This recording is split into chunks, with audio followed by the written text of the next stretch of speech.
Welcome, everyone. Thank you for joining us for our presentation titled Detection and Treatment Prediction of Pancreatic Cancer Using a Glycan Biomarker. It's my pleasure to introduce you to Dr. Brian Haab. Dr. Haab is a professor in the Center for Cell Biology at the Van Andel Institute in Grand Rapids, Michigan. His research is on the identification and detection of subtypes of pancreatic cancer using Glycan biomarkers. The laboratory studies blood plasma, tumor tissue, and cyst fluid using the novel glycan analysis technologies to deliver biomarkers for early and more accurate diagnosis and improved prediction of tumor behavior and drug responses. For complete biography on our speaker, please visit the Biography tab at the top of your screen. If you have any questions that arise during the presentation, we encourage you to submit them in the Q&A box. Our speaker will address your questions following the presentation. Please join me now in welcoming Dr. Brian Haab. I will now turn the presentation over to him. Welcome, sir. Thank you very much for the introduction and the opportunity to present our work before you today. Appreciate participating in this interesting symposium. It's my pleasure to tell you about some work we've done on a new biomarker that looks like it has a lot of promise for the detection and treatment prediction of pancreatic cancer. I'm going to begin by telling you a bit of background on the biomarker, how we discovered it. First of all, disclosure, I have no conflicts of interest to disclose. I'm going to give you a overview on how we discovered this biomarker and some of the work we've done on it on initial validation, and tell you about the foreseen clinical applications in pancreatic cancer, and give you an overview of the results to date in validation of the biomarker. To begin, this is a glycan, so it's an oligosaccharide. We've named it sTRA for sialylated tumor-related antigen. And we discovered it with the hypothesis that there are glycans that are related to the CA19-9 glycan that could also be biomarkers of pancreatic cancer. So CA19-9 is the current best test for pancreatic cancer. It's up in some other cancers as well. It's made in the normal pancreas in some individuals. It is a quadrasaccharide, so it's made of 4 monosaccharides. There are a number of people who do not elevate it in cancer for whatever reason. Some because they don't genetically make it, others because they have a subtype of pancreatic cancer that doesn't produce the CA19-9 glycan. Overall, when a test is used at about a 25% false positive rate amongst benign diseases, it picks up about 75% of the cancers in the blood, so that translates to a 75% specificity and sensitivity on average over many studies now. The antibody that detects this glycan, that's called the CA19-9 antibody, that's why it's named that, was discovered in 1979. When the antibody was originally generated, it wasn't known what it bound. It was through some more research over the next few years, it was discovered to be a oligosaccharide, and then the structure of it was found to be the structure that you see on this slide here as a member of the what's called the Lewis blood group family of glycans. So we realized that if there were any modifications to this structure, changes, that the antibody would no longer bind. So the hypothesis was that there are other glycans related to it that are not bound by the CA19 antibody, but are produced by pancreatic cancers. So if we had ability to detect these other family members, we might be able to detect more pancreatic cancers. So we undertook a survey of related structures to the CA19-9. We used Glycan Profiling on chip. This was about 4 or 5 years ago. We began this work. It's a combination of using capture antibodies on antibody microarrays combined with various detection reagents that detect glycans in the Lewis family.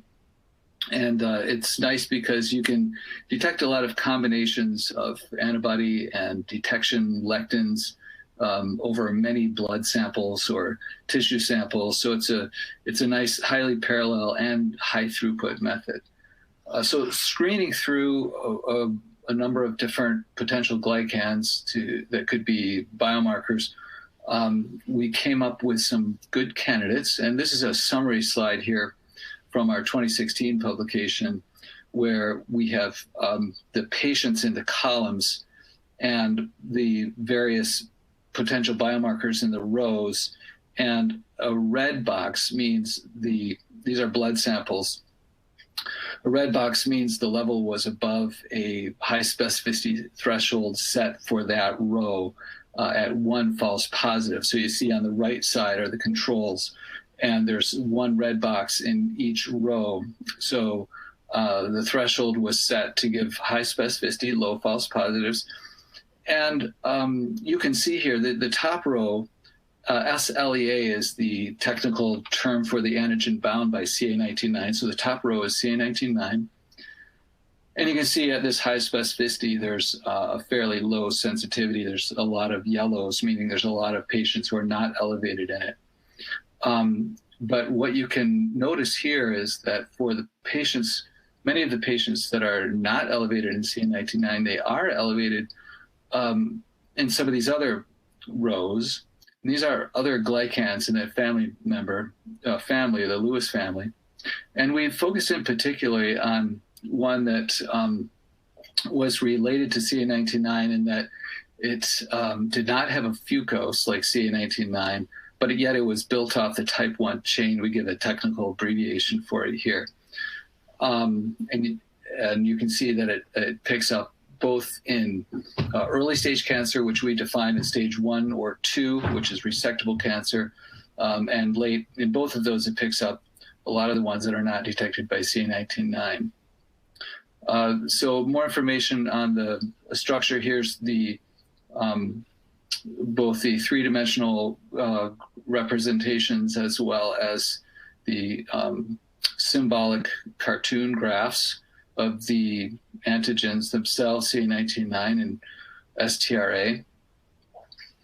So again, you can appreciate that they're built off the same core structure. The beta-3 linkage between the galactose and the N-acetylglucosamine defines what's called a type 1 N-acetylactosamine linkage, which is less common than the type 2, which is the beta-4 linkage. And it's missing the fucose. And it's interesting that this antigen without the sialic acid is widely known to be a marker for germ cells, so embryonic stem cells and tumors arising out of embryonic germline tumors. And so it seems to have a stem characteristic to it, a marker for a stem cell with the sialic acid added. So that is an indicator right there that it could be a subtype marker. So what we noticed about this, as I said, was that it picked up a different group of cancers, some overlapping, but some different than the ones that were elevating CA19-9. So really the question at that point became, is there a difference between the cancers that are elevating sTRA versus those that are CA19-9? And can they be used in combination, firstly, to detect more cancers of any kind, secondly, to differentiate between 2 different subtypes of cancers? So we began by looking at primary tumor tissue, and we stained the primary tissue for the presence of these glycans, comparing the morphologies of the cancer cells that express one or the other, and any other information we could get on molecular expression that could characterize the 2 types of tumors. And so you can see here that there are some tumors that express primarily one or primarily the other or both or neither. So the orange staining is the CA19-9, cyan is the sTRA, and green is overlap. And so we have the raw fluorescence data followed by the overlay of the glycan on the H&E, and then just a picture of the H&E next to it so you can see the cell morphology.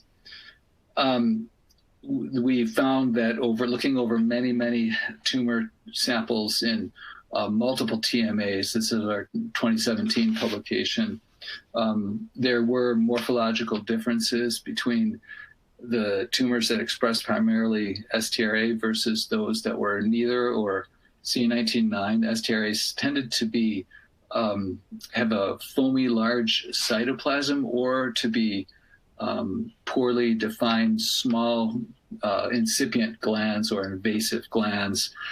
The CA19-9s tended to be the well-differentiated epithelial ducts with structurally intact functional glands. The ones that were producing neither were a different stripe altogether, it seemed. So we had strong morphological and some molecular co-staining with other differentiation markers that we had 2 different subtypes. So what was important was that the plasma levels correlated with the primary tumor levels. We had about 45 matched samples where we had blood samples with some matched tissue. So we could look at the correlation between the tissue levels in the primary tumor and the blood. And you see just as these few examples here where we had a tumor, standard variety pancreatic ductal adenocarcinoma with a highly fibrotic background in the upper left that stains with CA19-9. And that in the blood on the right, where we have the x-axis, the CA19-9 blood level, the y-axis, the sTRA blood level, you can see that it primarily is elevated in the blood in CA19-9 only, but not sTRA. And then in the image labeled number 2, it's the opposite. It's more on the y-axis on that graph. And the one labeled number 3 is elevated in both in the blood, meaning that the blood sample can be a good indicator of the primary tumor level, which means then that a blood test could be used to assess the staining or the tissue expression in the primary tumor. And we've also found this to be the case in cell lines and in xenografts, both cell line xenografts as well as patient-derived xenografts, where the level on the cell line correlates with the level in the media or in the mouse serum. And that all is published in our 2019 publication. So the next step here was to define areas of application to pancreatic cancer. And we're looking at 2 different areas. One is detection or diagnosis, and the other is treatment prediction. And so detection, what we mean by that is detecting pancreatic cancer when there's no evidence of any cancer or any disease. So this would be outwardly healthy, asymptomatic people, but possibly from a high-risk category. Diagnosis means that there's some symptoms suggestive of a problem and for differentiating benign disease from cancer. The prediction refers to somebody who has been diagnosed with pancreatic ductal adenocarcinoma and is selecting treatment route. So for the detection and diagnosis, the main goal here is to get a high specificity so that when it's used in practice, the number of false positives are greatly minimized, so to reduce the extra burden on follow-up testing. But then at the same time, we want a high enough sensitivity so that we're detecting enough of the cancers to make it worth applying to the population who's targeted. CA19-9 can be a very highly specific test at high cutoffs. But the problem there is that the sensitivity is so low at high cutoffs. So when you raise the threshold to give you a 95% specificity in a background of potentially confounding diseases like pancreatitis and others, the sensitivity, the true positive rate is only about 20 to 30%. So we wanted to get a high specificity and improve the sensitivity to somewhere above 50 or 60%. So a combination of the two, sTRA and CA19-9, could potentially achieve that, because as I showed in the tissue sections and in some of the blood, the sTRA is elevated in a complementary way to the CA19-9. And so this could be used, as I said, for differential diagnosis or for surveillance amongst high-risk people where the prevalence is high enough to make it worthwhile. Now, for prediction, this would be applied to patients considering the way we've seen it based on our data so far. They're considering chemotherapy, and we've found that the sTRA positive tumors are resistant to standard chemotherapy. All right, so beginning with slide 13 now. So our next step was to begin the panel development and blinded validation for the goal of improving the sensitivity of detection using high specificity thresholds. This is a set of samples that we published in our 2019 publication. These are samples that were collected from 3 different institutions comprising ductal adenocarcinoma and controls that were made up of healthy individuals, as well as a wide variety of benign conditions of the pancreas. Now, when we run the sTRA blood test, it's a sandwich immunoassay, and we run the sandwich immunoassay detecting the sTRA glycan on a capture antibody. We have 3 different capture antibodies that we use as the base capture, and then we detect the sTRA glycan on each of those 3 capture antibodies. So one of the capture antibodies is the CA19-9 antigen itself. So it's a sandwich immunoassay in which we capture CA19-9 and detect sTRA. The others are mucins that carry the glycan, MUC5AC and MUC16. So it's 3 versions. We do it this way because we do not have a good way of capturing sTRA itself. These 3 as individual markers are each good individual markers, especially the one in red, the CA19-9 sTRA. And as an individual marker, it is slightly better than CA19-9.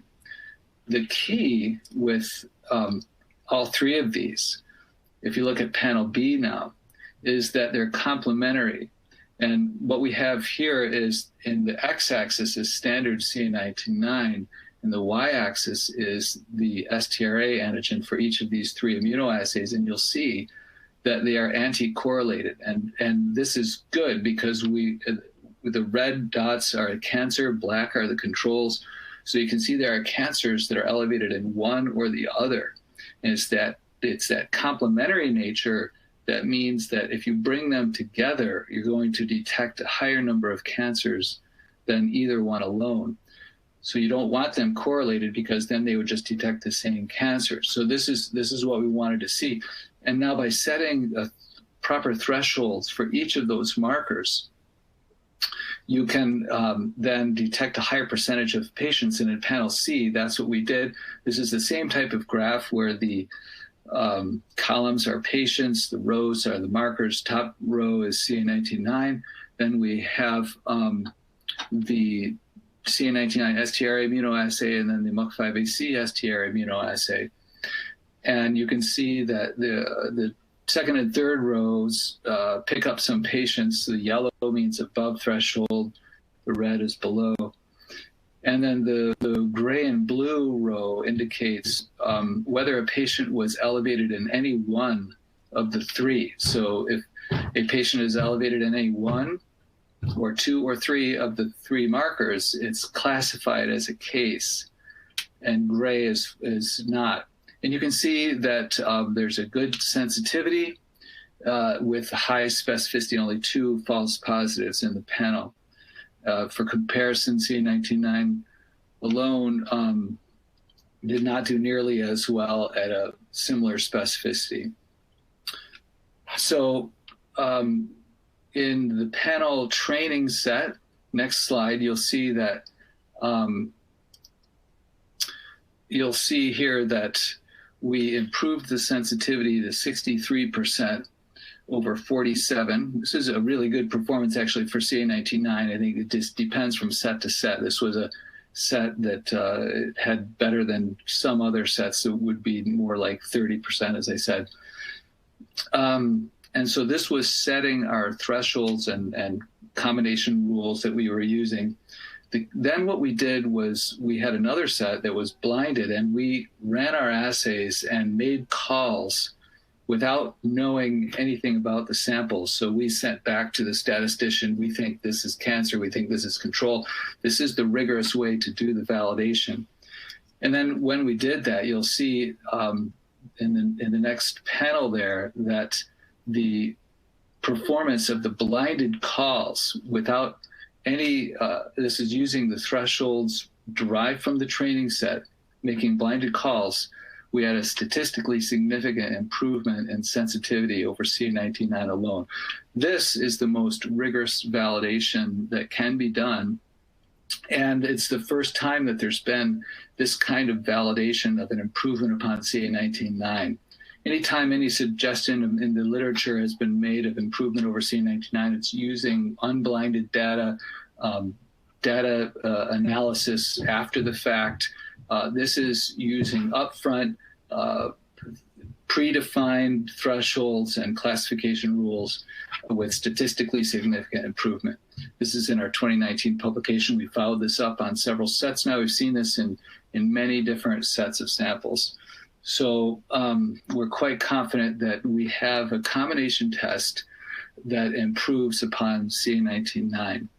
So we think that we're getting to the level where we could justify a surveillance amongst high-risk people where we would have high specificity and enough sensitivity to make it worth running the test, and then the test would lead to further studies using imaging.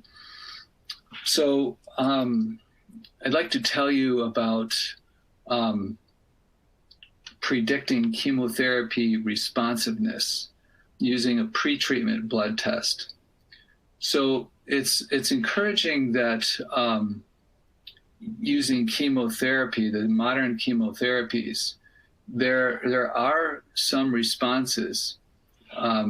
We see about 30 to 40% of patients showing good response, especially when the cancer is localized, and they seem to have extended life. But there's also another large group of patients that don't respond at all and have rapid relapse. This is true for chemotherapy applied prior to surgery as well as after surgery. If we had a test that could identify the chemo-resistant patients ahead of time, it would allow us to study alternative treatments, develop patient-specific treatment plans, guide clinical trials. Also in model systems and other experimental therapeutics, provide us a way to understand the biology of the unresponsive cancers that subtype better.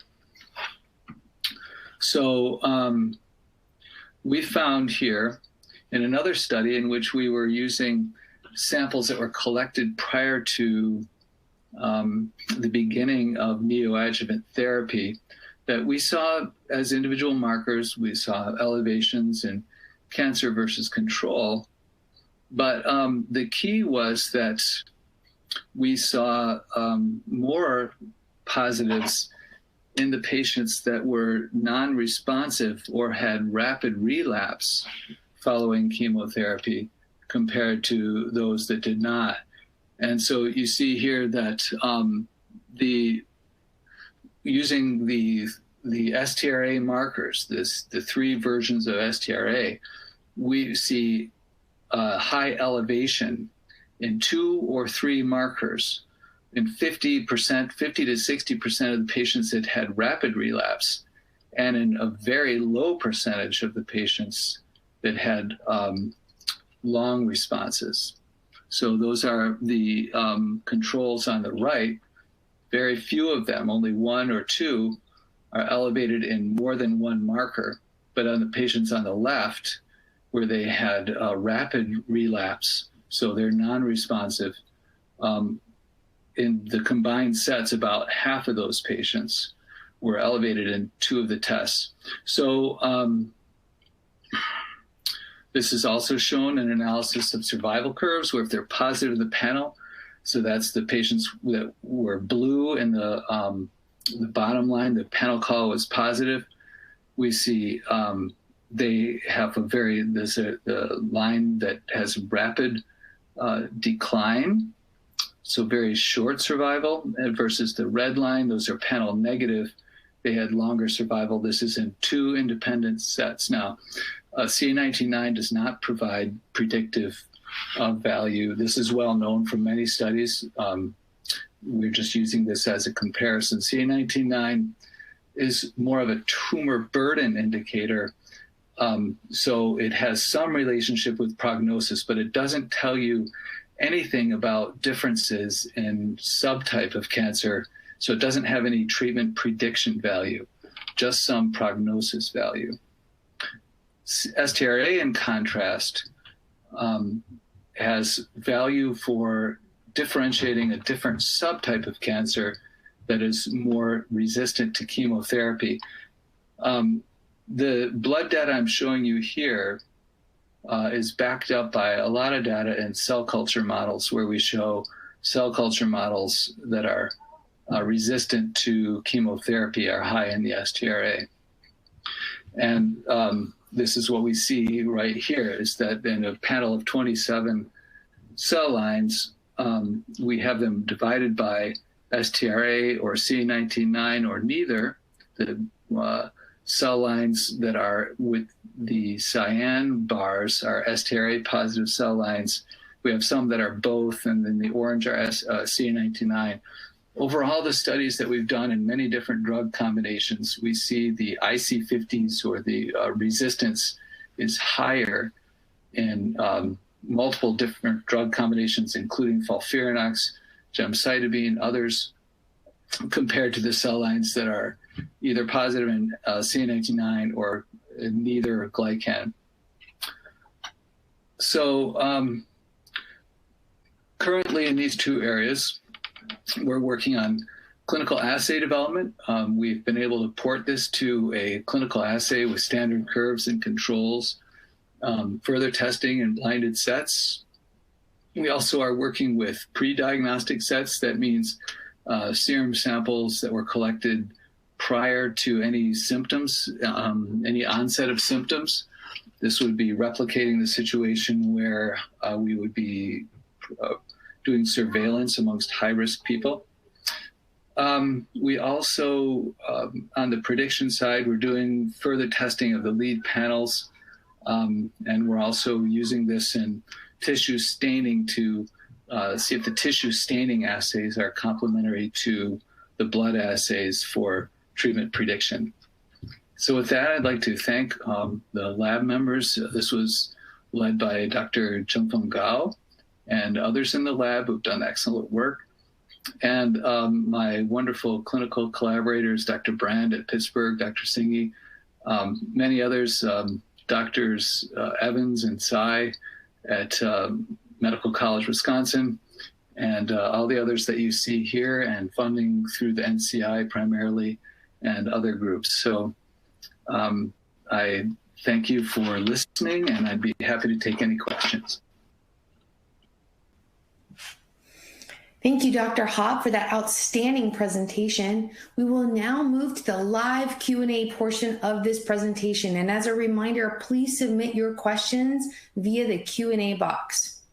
Dr. Haab, where do you foresee the future clinical use of biomarkers in screening asymptomatic patients with high risk of pancreatic cancer? The screening of patients at high risk is already taking place to some degree amongst people with first-degree relatives, so more than one first-degree relative, but especially those with genetics that put them in an even higher risk group. It's not exactly clear how the genetic markers line up with the family history. Having both genetics and family history certainly put someone at a higher risk. So, but in addition to people at a hereditary risk, there's also clinical factors that puts somebody at a higher risk. So as with many different cancers, obesity, smoking, but chronic pancreatitis puts someone at a higher risk. Another clinical category is new onset diabetes. So it turns out that patients that have had sudden onset adult diabetes within the past 2 years have an increased risk. And the prevalence of pancreatic cancer could be as high as 0.5 to 0.8% in that category. The prevalence of cancer amongst people with strong family history is anywhere from 1 to 2%. And so these categories are high enough prevalence where it would be justified. It's already been recommended by a task force studying these issues, where a combination of a blood test with follow-up imaging could be effective and also justifiable from a healthcare cost perspective. So we think, based on our modeling, that if we have a test that gives 95+% specificity with 60% plus sensitivity, followed up by that would enrich the prevalence to about 10% or more, which means that imaging tests, 1 out of 10 would probably be positive in cancer, and that would justify the use of imaging. So we see it being used in one of these clinical or family history categories. Some of them have yet to be defined very well, but there are enough high-risk categories where prevalence is anywhere between 0.5 to 1.5%, where a test that with similar performance to what we have could be justified. So the first goal is to show that we can get that performance in patients who do not yet have symptoms. So all of our data so far, the patients have symptoms. They probably have a slightly higher elevation than people who would be 1 to 2 years away from developing symptoms. So we need to get that data, and we have some samples addressing that question. So we're hoping to get that data soon. Thank you so much, Dr. Haab, and thank you to our audience for these great questions coming in. Dr. Haab, how and when do you recommend and interpret the results of this biomarker? So at the moment, we think that this test will be useful anytime you would order a C19-9. So patient has symptoms suggestive of a pancreatic problem, and you're very familiar with when to order a CA19-9 to rule out cancer, or perhaps with very high elevation to strongly suggest a diagnosis of cancer. So anytime Or people are ordering CA19-9 to monitor reduction in levels or re-elevation. As I showed, it's complementary, meaning that some patients that would be low in CA19-9 or fail to show an elevation would show an elevation in this one or in both. And so anytime that you would order a CA19-9 for a confirmation or ruling out diagnosis or monitoring, you would order this one too. And the nice thing is it's only one additional test, so the cost is not going to be very much higher than just CA19-9. The interpretation, well, I will say though that in an additional area where it would be ordered would be, we hope, in determining chemotherapy regimen, whether it be standard chemotherapy or a trial or some alternate version where the patient's high in sTRA would be predicted to be resistant to first-line chemotherapy. The interpretation is it is much higher in adenocarcinoma compared to any other disease of the pancreas that we've looked at so far, possibly some mucinous tumors elevated as well, high-grade IPMNs potentially elevated in some cases. We've seen a few neuroendocrine carcinomas elevated as well, but not enough of a high percentage that it would certainly indicate a neuroendocrine cancer. It's much more prevalent in adenocarcinoma. So I think it would be interpreted as strongly suggestive of adenocarcinoma, particularly at high levels of elevation. And it would be then suggestive of a treatment-resistant version of adenocarcinoma. Thank you, Dr. Haab. And we have time for one more question. Our next audience member asks actually a two-part question. What are your thoughts about the current pancreatic cancer screening methods, for example, imaging and biopsy? And then what are the gaps in the current screening protocol?